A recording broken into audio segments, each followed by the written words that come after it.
In this section, we're going to walk through the various tools that I use in the Linkouture blog and all the tutorials there.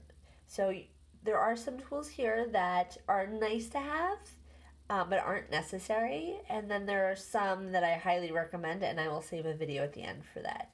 But just to quickly give you an overview, we're going to go through how to use the step nose pliers, the flush cutter, the bent nose pliers, the round nose pliers, the needle nose pliers, and the wire cutter.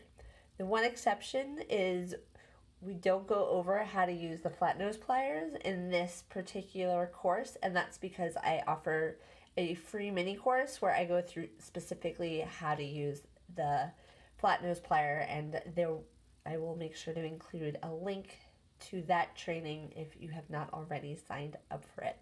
Now, one other quick note about tools is that I'll make recommendations. I'll link to all the particular style of tools that I have, but it's not to say one brand is better or worse than another. These are just what I happen to have accumulated over the years.